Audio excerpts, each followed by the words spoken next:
مشاهدي الأفاضل، أسعد الله أوقاتكم أينما كنتم بكل خير. أحييكم وأقدم نشرة أخبار المساء أستهلها بالعناوين. مصنع إريتريا للأقمشة يدعم المحتاجين. أعمال إصلاح أضرار حوادث السيول في مدينة قلب.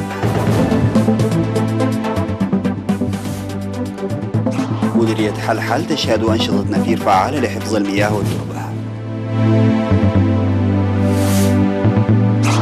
تراشق بالألفاظ بين أمريكا والصين مع تصاعد التوتر العسكري.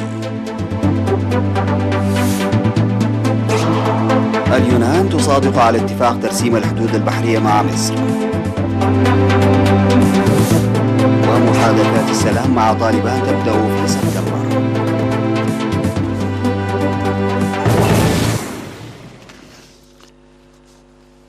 السلام عليكم ورحمة الله. قدم مصنع إريتريا للأقمشة 1000 كنتال من الذرة للمحتاجين في 13 ضاحية بمديريات الإقليم الأوسط. وأوضح مدير المصنع السيد باولوس غرماي لوكالة الأنباء الإريترية أن الدعم سيقدم للمحتاجين عبر الإدارات. وكان المصنع قد قدم من قبل 875 كنتالا من الذرة لأكثر من 200 من عماله، وكذلك لأكثر من 800 من عماله السابقين. وذكر السيد باولوس أن المصنع وزع مجانا حوالي 138 ألف قناع فم وأنف للمؤسسات الحكومية وغير الحكومية، وساهم بمليون نقفة لصندوق مكافحة كورونا. ويعمل مصنع إريتريا ذو الملكية الخاصة في إنتاج مختلف أنواع الأقمشة. ألحقت الأمطار الغزيرة التي هطلت الأسبوع الماضي والسيول التي عاقبتها أضرارا بالغة بالمباني والمزارع والطرق وخزانات المياه في مديرية قلب. ولصيانة وإحياء تلك الأضرار طالب سكان المديرية بتقديم مساعدات الخبراء والمدرجات الحجرية السلكية وغيرها من المعدات. وأوضحوا لوكالة الأنباء الإريترية امتلاء السدود والحفائر فوق طاقتها مما أثر على انجراف المزارع والمدرجات الحجرية وعرض المزارع للخطر. وأشاروا إلى أن جسر وطريق منطقة وركة تعرض لمخاطر مماثلة مما زاد عليهم القلق أكثر. من جهته قال مدير إدارة مديرية قلب السيد يمان مبرهتو شهدت المديرية هطول أمطار غزيرة سجلت أكثر من 321 ملم حتى الأسبوع الثالث من أغسطس، خاصة الأمطار الغزيرة المصحوبة برياح عاتية والتي هطلت في 22 و23 من أغسطس، وألحقت أضرارا بالغة في الأرواح والممتلكات والمباني السكنية والبنى التحتية الزراعية وبالثروة الغابية وطرق المواصلات. وأفاد مراسل وكالة الأنباء الإريترية بأن الأمطار التي هطلت في مديرية قلب في 23 من أغسطس ألحقت أضرارا ب5 مباني سكنية ودمرت 66 هكتارا من الأراضي الزراعية والبساتين، ودفنت 36 بئرا وجرفت 3 محركات مياه، كما تسببت في إحداث أضرار بالثروة الغابية. تشهد 8 إدارات ضواحي في مديرية حلحل بإقليم عنسبة بمساهمة المواطنين وأعضاء قوات الدفاع تسيير أنشطة نفير فعالة تمثلت في صيانة الطرق المتفرعة وحفظ المياه وحماية التربة.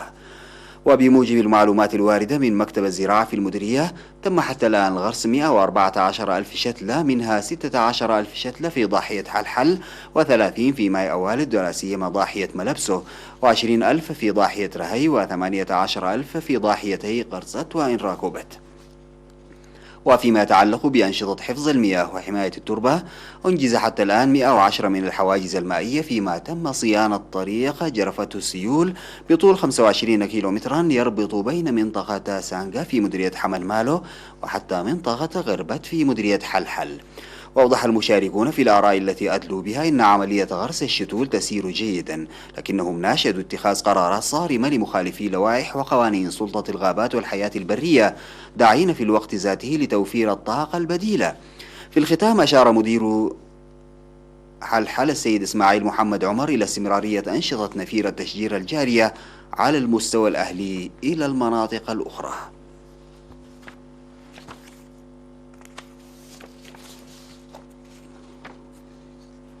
يقوم مزارعو رفاهيليه بنفير لصيانة الحواجز المائية التحويلية لري مزارعهم من السيول المنحدرة من الهضبة في وادي بحر بلد. أوضح المزارعون إن هدف حماية التربة وحفظ المياه وإدخال الزراعة المروية لتحقيق الأمن الغذائي. وأفادت الإدارات وخبراء الزراعة بأن قطع الأشجار لبناء الحواجز المائية يتسبب في تدمير الغابات، ويجب إيجاد خيارات أخرى. وأشاد مدير ضاحية رافايله السيد محمود شوم بتفاني المزارعين في النفير، داعيا للحصول على دعم إدارة الإقليم. ويروي حاجز بحر بلد مساحة 180 هكتارا في قرى قلباسنو ودكال حري ودابالا وإرافايله. طالب مربو أبقار الألبان في مديرية دكم حري بالإقليم الجنوبي بتوفير العلف الحيواني لدعم جهودهم لرفع الإنتاج. وأوضح المزارعون أن توقف الحصول على العلف أثر سلبا على الإنتاج والأبقار. وذكر مدير مؤسسة زاك لتربية الأبقار ومنتجات الألبان السيد هابتون مرحسيان إنهم يسعون لإنتاج العلف الزراعي، لكن انقطاع العلف الصناعي يؤثر سلبا على أنشطتهم. وأشار الطبيب البيطري السيد غويتوم هبتماريام إن قلة العلف الصناعي يؤثر على صحة وإنتاج الحيوانات، وإن الانخفاض الحاصل في الإنتاج نتاج لذلك. وأوضح القيام في النصف الأول من السنة تطعيم أكثر من 83 ألف رأس من الماشية ضد مختلف الأمراض. تلقى المحتاجون الدعم في مديريات منحيلي وعالدخالة وعرزة بالإقليم الجنوبي ومديريتي مصوع وشعب بإقليم شمال البحر الأحمر. وقدم أكثر من 127 ألف نقفة نقدا وزرة للأسر المحتاجة و97 ألف نقفة في منحيلي. وتقديم جمعية معاقي الحرب دعما ماليا وعينيا ل24 من أعضائها. وفي مديرية عالدخالة قدم المحسنون من قرية داغرقيس 152,637 نقفة للمحتاجين، وتقديم 169 ألف نقفة للمحتاجين في مديرية عالدقيح. في غضون ذلك قدمت جمعية معاقي الحرب دعما ماليا ل37 من أعضائها في مديرية شعب و15 في مديرية مصوع. كما قدم أعضاء الفرقة العسكرية ال15 دعما عينيا للأسر في بدة وقلعله.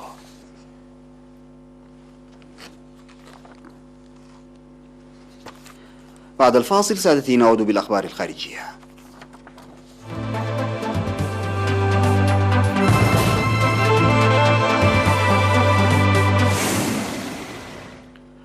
تبادلت الولايات المتحدة والصين التصريحات الحادة وسط تصاعد التوتر العسكري بين أكبر اقتصادين في العالم، إذ قال وزير الدفاع الأمريكي مارك إسبر إن بلاده لن تتخلى عن شبر في المحيط الهادئ، بينما ردت الصين بالقول إن واشنطن تخاطر بأرواح الجنود. وثمت خلاف بين واشنطن وبكين حول قضايا من التكنولوجيا والتجارة وحقوق الإنسان إلى الأنشطة العسكرية الصينية في بحر الصين الجنوبي، وتتهم كل دولة الأخرى بانتهاج سلوك استفزازي. ونفذت سفينة حربية أمريكية عملية روتينية قرب جزر باراسيل في بحر الصين الجنوبي، وهو ما تنتقده الصين عادة بوصفه تهديدا لسيادتها.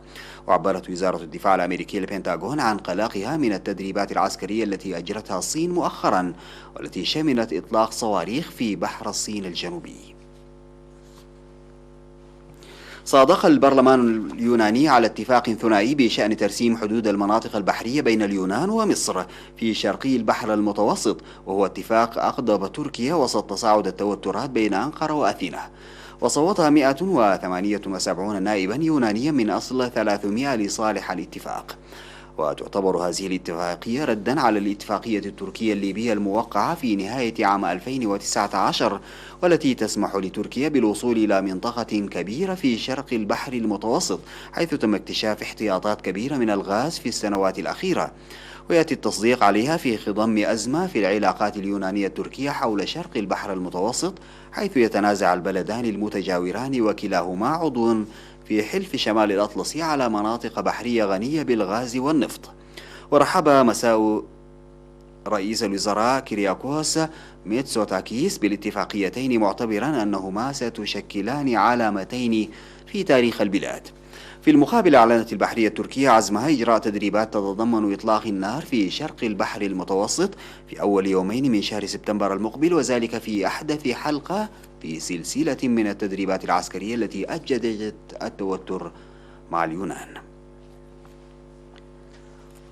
انتهى سادتي نشرة أخبار المساء، قدمتها لحضراتكم من الفضائية الإريترية. شكرا لمتابعتكم، السلام عليكم ورحمة الله تعالى وبركاته.